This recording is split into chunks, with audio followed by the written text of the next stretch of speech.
Alright, welcome to episode 50 of What is Civilization Started Over. In the last episode then, we had a few wars in Europe mostly, with a war occurring here in Ireland. So Ireland's now united. The Swedish redeclared war on the Finns. We saw Poland have a civil war. The Italians had a war, and now Blue Italy owns pretty much all of southern Italy. The Germans also colonized Long Island here in North America. And there was potentially something over here, but I forgot what it was. So it's alright. The Russians also expanded a bit, well, this red Russian country. And today we are going to be seeing another major war. I like to do that every 10 episodes, and today's the episode we're going to be doing that. And of course, it's going to be occurring here in South Asia. So that's the province layer, which is not what I was looking for. We need to look at the alliance layer.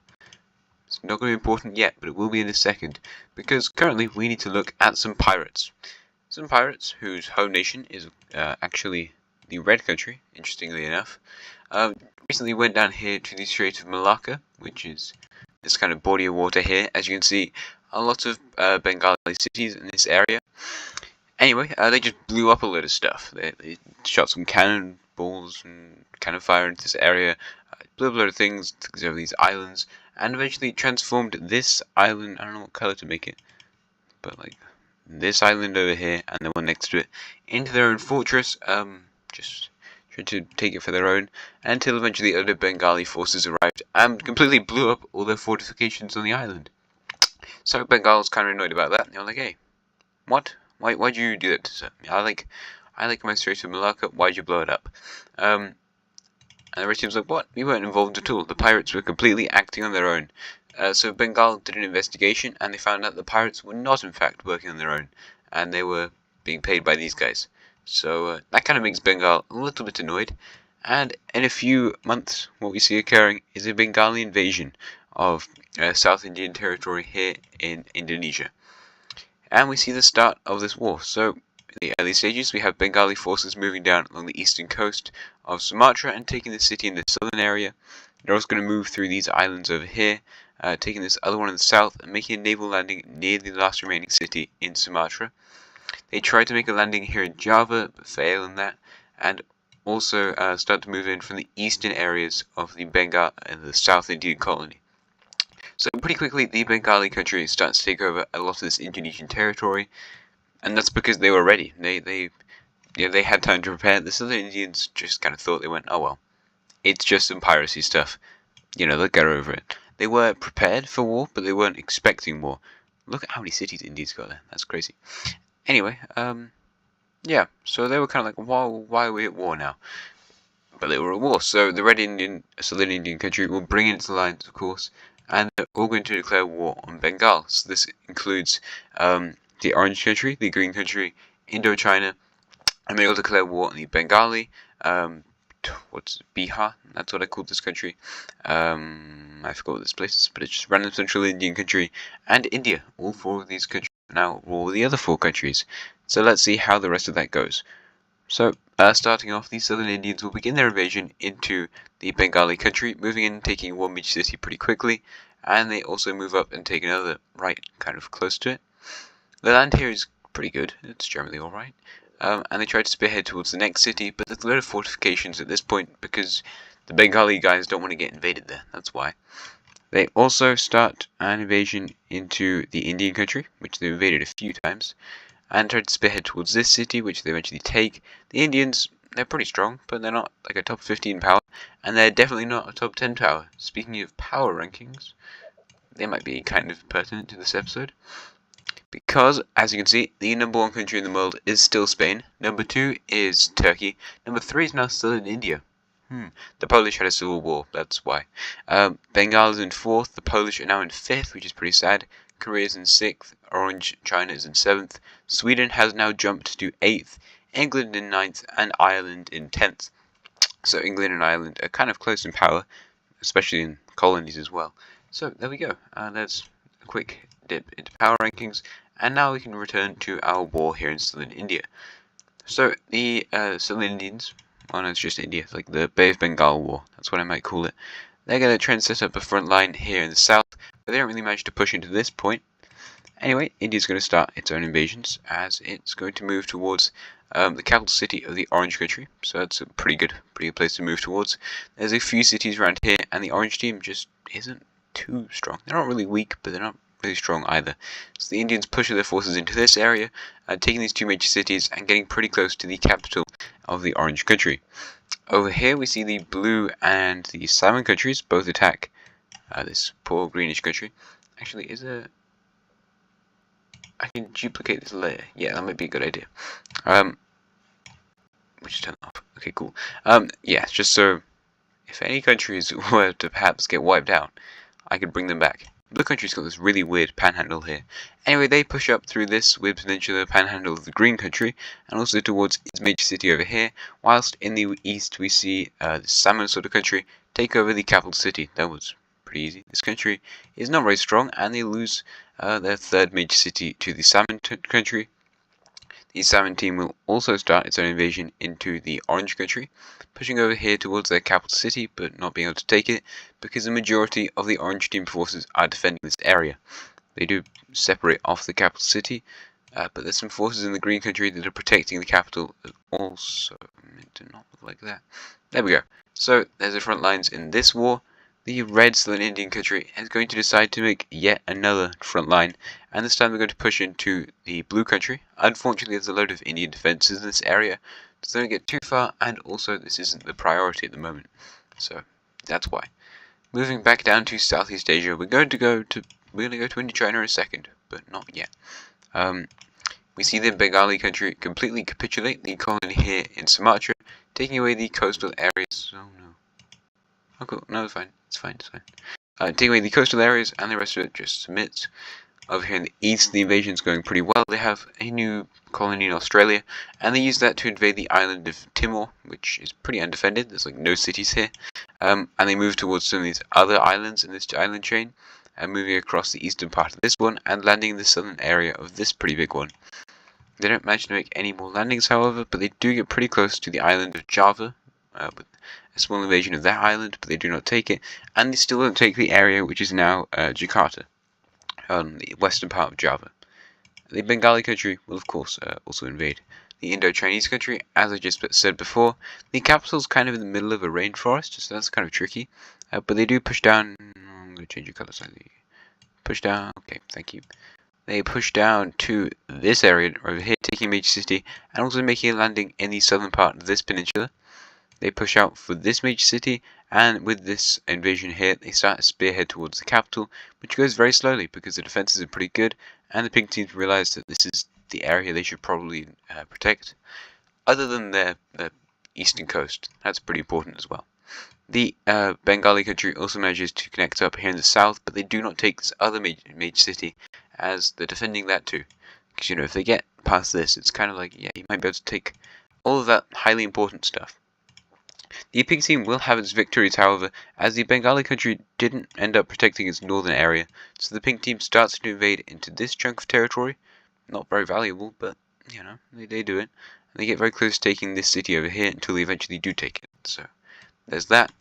Over in the east then, west part of this war, the Southern Indians are really pushing up towards Bengal until they reach a human defense. The Bengali country is used in the rivers in this area to make some sort of defensive canal, and it's really tricky for the Southern Indians to get past. They try to naval invade in some of these areas of Bangladesh, and they do take this city. However, it's really tricky going here because there's so many people in this area. Like a huge part of the world's population is in this bit. Look how many cities there are. Look at this. Of course. Bengal is one of the strongest countries in the world. The fighting going on here is just not really moving anywhere, whilst in the green country it is definitely moving, as they just finally collapse, with it being split between the blue and the salmon countries, so that's nice. Over here in the west we see India take the capital of the orange country. However, the rest of the orange team troops are going to just move back. They're going to move really far away from their border, going into these other three cities and fortifying these positions, which makes it really hard for India to push in beyond this point. These guys are going to move from up here, sending this land to the occupation of the Indian forces, and they're just going to fight on the front against southern India. But there you go, there's that front. The southern Indians will connect up their fronts here in the south, managing to connect up with these groups. Right here in the blue country, they spearhead out towards another city, And to be honest, they're really carrying their alliance because the orange and green countries are kind of done. The orange country is just a bit of distraction. Indochina is kind of doing something, but they are definitely losing. But yeah, it's not going great for the Southern Indians. Anyway, they will push up the coast towards kind of where Mumbai is. I don't know where this would be in real life, or like what the city would be called in real life. But they go over there. And they also move up towards the capital of the blue country, but not quite taking it. So that's a bit of a shame. They also can't invade into this area because there's a lot of forces here, so they fail in that. They're going to try to take out the capital of this country, but oh, that's bad. You can't really see what that is. They're going to try to... Oh, you can't see that either. Why is this country so silly? They're going to try to take the capital of the salmon country, which they are successful in, but the salmon country is just really big. If you didn't notice, this is a pretty large country. So although they take the capital and another beach city, they don't invest too many forces into invading this thing because it's just not much of a priority and also not very easy to invade. So they give up on doing that. They continue their invasions into Bengal, however, pushing out towards the capital city, but it's just a huge meat grinder, like a load of force loss in this area.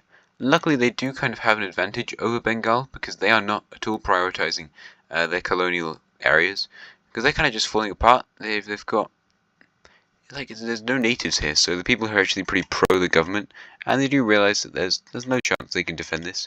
The Bengali colony is just so much stronger. I mean like colonies, because look how much money Bengal has invested in their colonies. They control pretty much all of Indonesia at this point. It's really scary, and they just go to Australia, so there's no chance you're going to win down there. Look how many cities they've got. Just Borneo is probably more cities than the entirety of the southern Indian colony. So they gave up on that front. However, they will, as they see the Indonesian front collapsing, just send in a huge number of forces towards the capital of Bengal, connecting up almost with this lake and with the major city here in the western part of the country, moving into another major city and getting very close to this one near an island. They nearly separate off this city as well, and separate around this river over here. So yeah, that's pretty good. Go down here to the Indo-Chinese country. The spearhead is basically falling apart. How they will prioritize going around to this lake where there's a lot of rural populations, and they also take this city.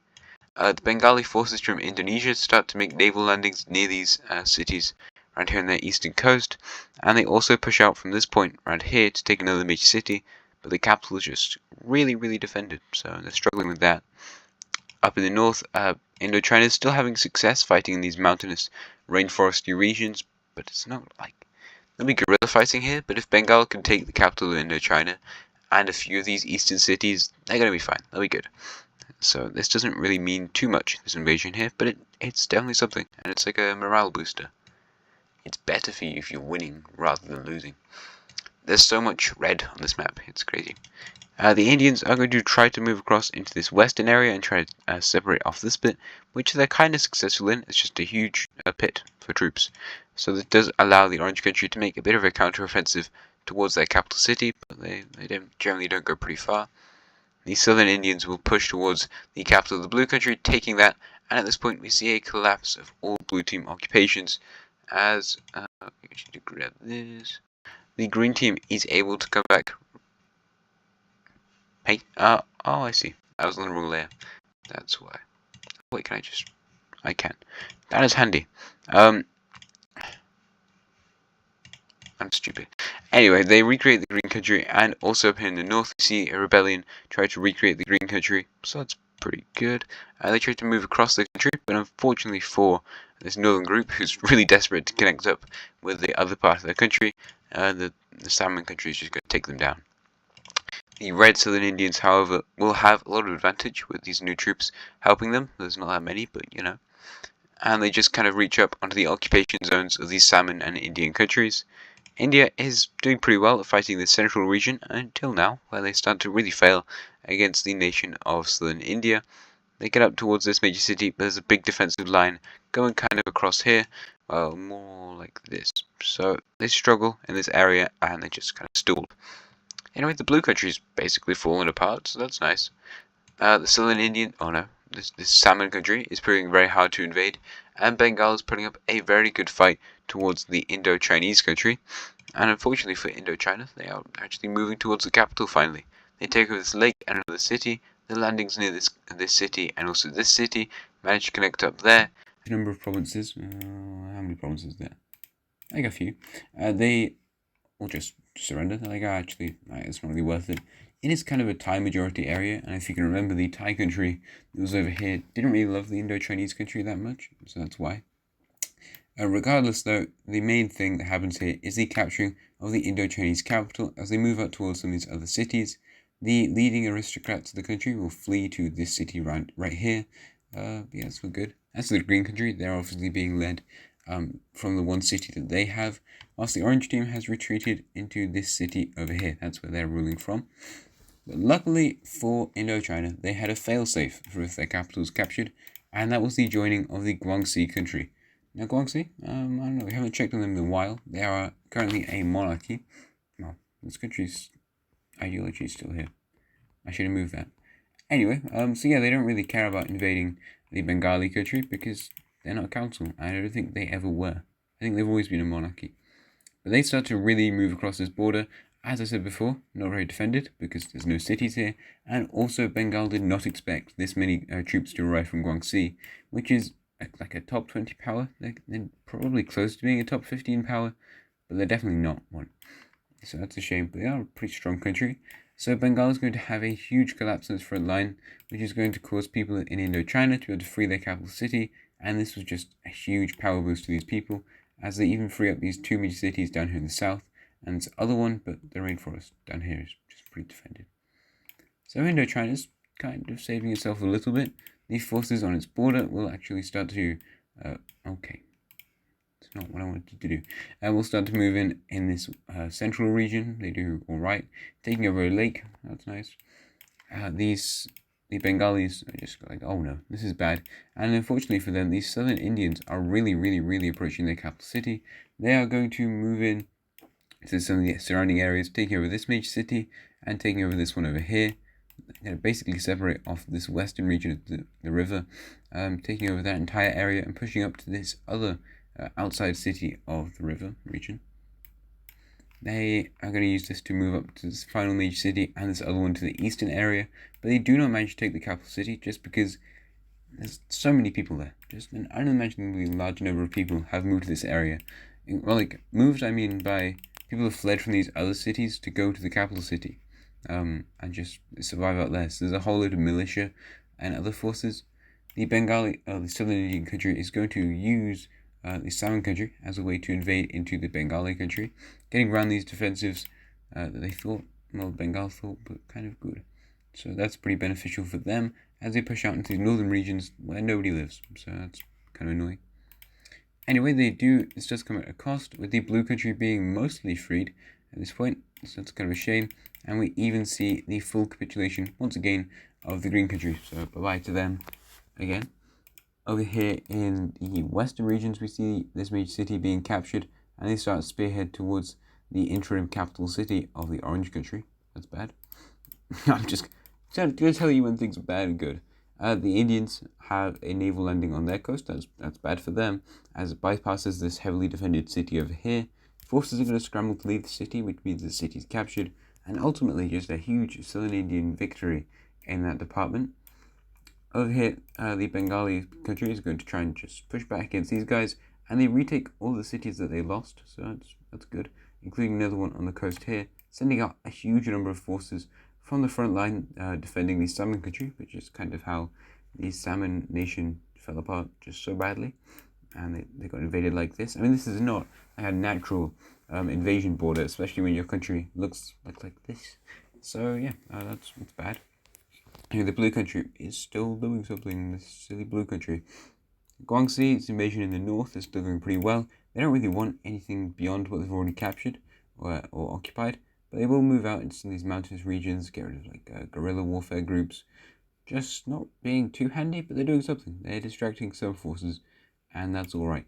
The Indo-Chinese invasion into Bengal is going to be allowed to exist because Bengal realizes they need to try and alleviate the stress on their capital city, taking these areas around this major city and their capital, and also moving up onto this river, taking this major city, but they don't get any further than that. So kind of not great for them. Anyway, these southern Indians are going to try and start sending their navy out going to occupy key areas. They're also going to send some pirates. Again, they're pretty good at piracy, apparently. So that's nice. But finally, a country has seen its opportunity, and that country is the yellow country in Pakistan, as they start an invasion into India.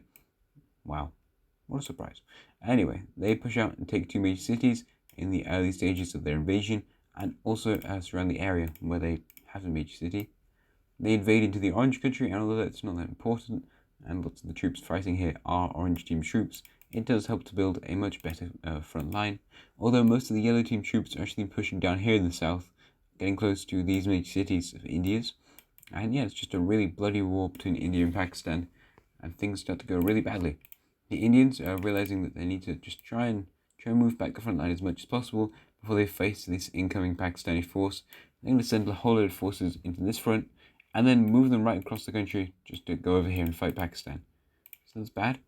The Southern Indians, Salmon country, they're going to try to send some forces in to the Indian area to just occupy some of this territory as India faces off against the Pakistani country, who's not super strong, but they do have a pretty large population. This does help with the occupation of this orange team area, as most of it will fall down to the Salmon country, who at this point might be a bit overstressed.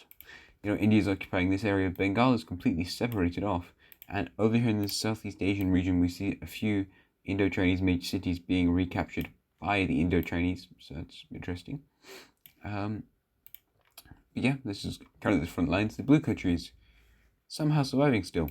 These Southern Indians are going to just take some forces out of the capital city because it's becoming very expensive to occupy. They're going to have fights all the time with the people in the capital, but they will move out into this other, just normal Indian country area towards these major cities in the central region as they try to apply pressure not only to the coast, like the Pakistani country is, but also to the inside regions of India. So India's just not having a great time. The Indians are going to lose more major cities until the Pakistani country's advance reaches their capital city. The orange team up here in the north is going to push in towards their capital as well, but they don't manage to get that. That's bad. You need your capital. I'm back to telling you what's good and bad. The Indians will try to take out some of these forces, but this is like a small group, and it's kind of just because they realized nobody's really defending these fronts because they're all fighting down here. The Salmon country will once again try the tactic of navally invading India, which succeeds and they take a major city. But speaking of navally invading areas, what we see happen is that Southern India leads an invasion into the Andaman Islands, taking over these highly strategic islands and starting raids and attacks all over this coast near Myanmar. Andaman Sea, is that what this area is called? I think potentially. Anyway, the Mon state of Myanmar. There we go.